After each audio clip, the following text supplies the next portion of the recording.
मुस्कान के शरीर पर जैसे ही सलीम का हाथ गया तो मुस्कान चौंक पड़ी, पर सलीम रुका नहीं और अपनी हरकतें बढ़ाने लगा। मुस्कान एक 30 साल की विवाहित लड़की थी। उसके 2 बच्चे भी थे और लखनऊ के बाहरी इलाके में झुग्गी बनाकर रहती थी। उसके चाल चलन ठीक नहीं थे।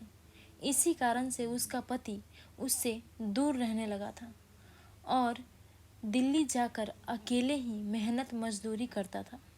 कभी कभी उसका पति 2-4 महीने में आता था और उसको समझाता था, पर वह उल्टा उस पर ही चिल्लाने लगती।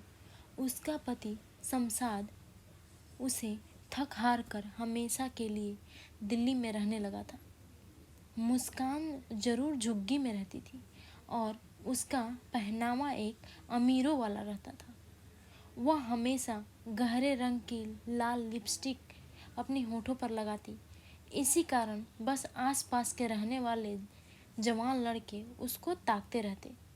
2-4 लड़के तो उसकी झुग्गी में भी आते जाते थे। उन्हीं में आने वाला एक लड़का था सलीम, जो मुस्कान को पसंद करता था और थोड़ा बहुत खर्चा उसका उठाता था।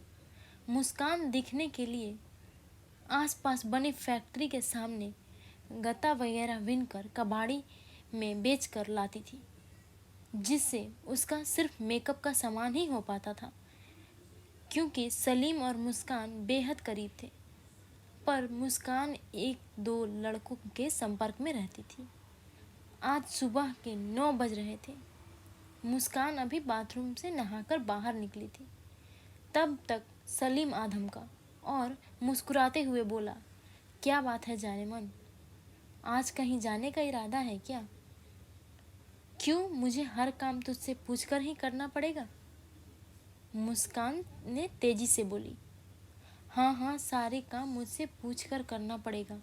सलीम मुस्कान के पास बड़ी चारपाई पर बैठकर बोला। अच्छा, मुझ पर इतना हक जताते हो?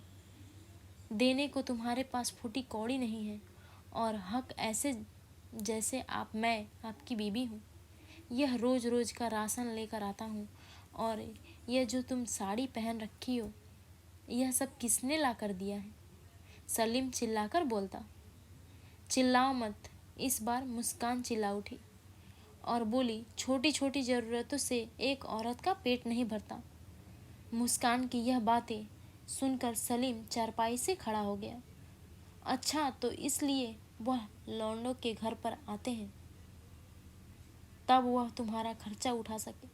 हाँ हाँ, तुम्हें जो समझना है समझ लो, और तुमको चाहिए वो तो मैं देती हूँ, और तुम मुझे ज़्यादा समझाने की भूल मत करना। मैं जो करूँगी वही करूँगी। सलीम समझ चुका था कि अब उसका प्यार और उसके चंद पैसे मुस्कान का पेट नहीं भर पाते हैं।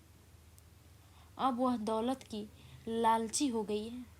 उसने एक सरसरी निगाह मुस्कान के चेहरे पर डाली और गुस्सा करते हुए बाहर निकल गया। सलीम के जाते ही मुस्कान ने एक दूसरे लौंडे को कॉल कर दिया। अगले ही पल एक दूसरा लड़का झुग्गी में घुसा। उस लड़के ने एक 200 का नोट निकाल के हाथ में थमा दिया। मुस्कान मुस्कुरा उठी और उसे चारपाई पर बैठने का इशारा किया और खुद चारपाई पर लेट गई। अब उस लड़के का हाथ मुस्कान के शरीर पर था, जो गलत हरकत कर रहा था। अगले पल मुस्कान ने उसके साथ प्यार का खेल खेलने लगी।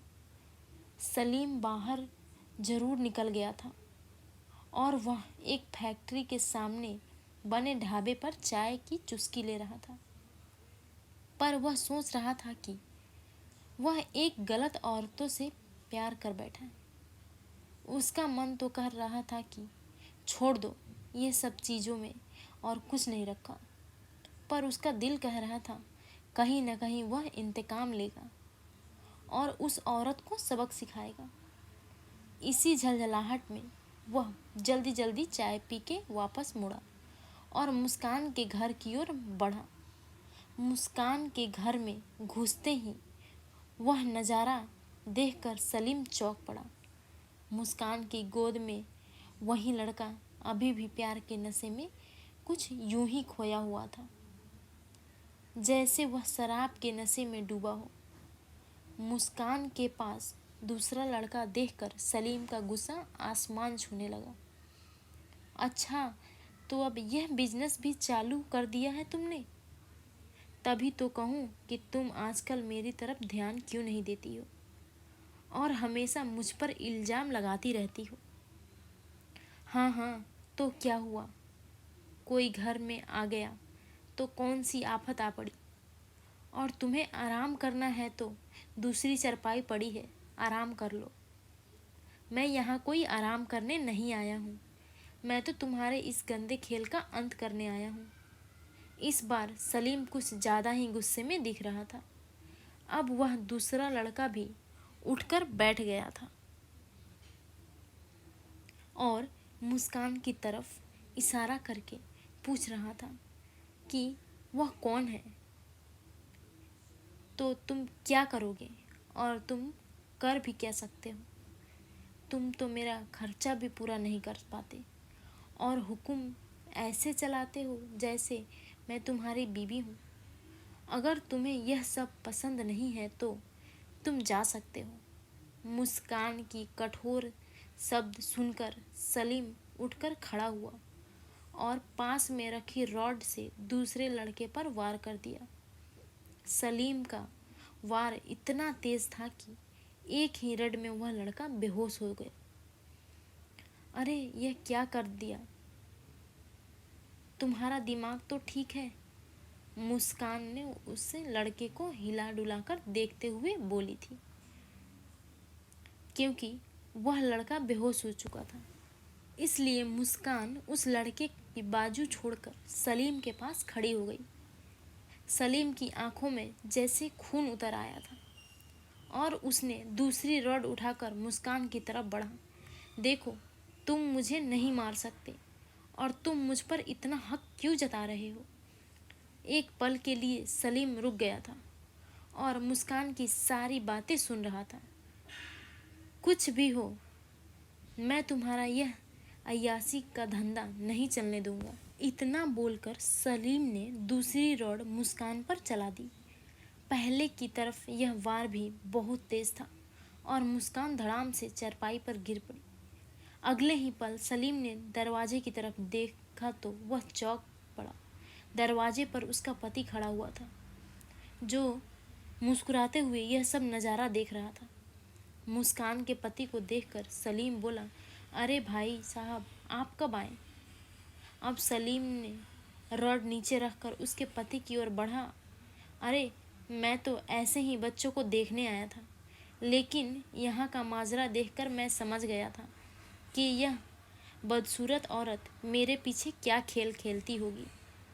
अगले ही पल सलीम ने उसके पति को सारी बात बताई तो उसके पति के समझ में आ गया।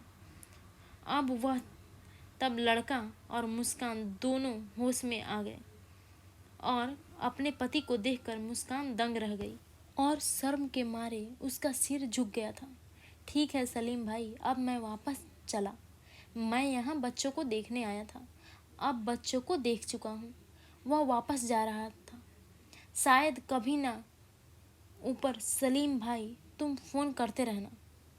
यह बोलकर मुस्कान का पति वापस दिल्ली चला और उसके पीछे पीछे सलीम भी घर से निकल गया।